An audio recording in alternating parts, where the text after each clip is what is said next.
Your Honors, Premier, Senator, General, friends, family, and distinguished guests, we will formally welcome you all to the Afghan Memorial Vigil. I'll now ask the Honourable Paul Davis, Premier of Newfoundland and Labrador, to come forward to offer his remarks. Mr. Premier.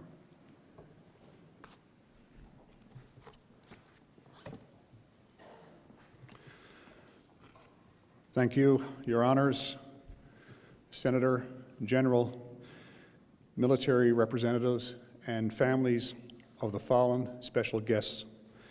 Outside Confederation Building here today, the flags are lowered to signify the enormous gratitude of Newfoundlanders and Labradorians for the brave heroes who have taken up arms to protect us. When circumstances require them to step outside the fence to face danger abroad, or to step up to defend us right here at home, it is so very clear this week how much we rely on men and women of uncommon courage who willingly place their own lives on the line to protect the vulnerable. Freedom is not free. The cost of defending the values of the people we cherish is extremely high.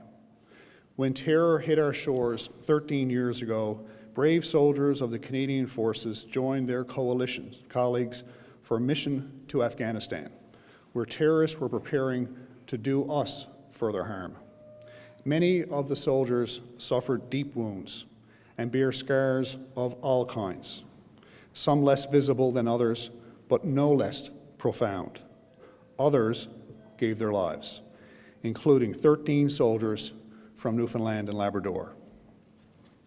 Corporal Jamie Murphy, Master Corporal Kirk Noel, Sergeant Paul Brazel, Sergeant Von Ingram, Warrant Officer Rick Nolan, Sergeant Craig Gillum, Private Kevin Kennedy, Sergeant Donald Lucas, Corporal Stephen Buzan, Private Justin Jones, Corporal Chad O'Quinn, Captain Frank Paul, and Corporal Brian Pinkston, all brave individuals who are familiar to all of us. How great a debt we owe to them and to their families. Let us renew our pledge as Newfoundlanders and Labradorians that we will never take for granted the freedom we enjoy, and we will teach every child of every generation to remember those who have paid dearly to keep us safe and secure. This week, those who wanted to cause us maximum pain set their sights on members of the Canadian Forces. In Quebec, on Monday, 2 soldiers were targeted, and Warrant Officer Patrice Vincent lost his life. In Ottawa, on Wednesday, Corporal Cirillo, a reservist soldier, was targeted and lost his life at the very memorial where generations of Canadian soldiers are honoured. Those attacks have indeed caused Canadians maximum pain because they've struck at the very heart and soul of our democracy and our freedom. But rather than stop us, they have only served to remind us why the sacrifices of those who defend us are so very important.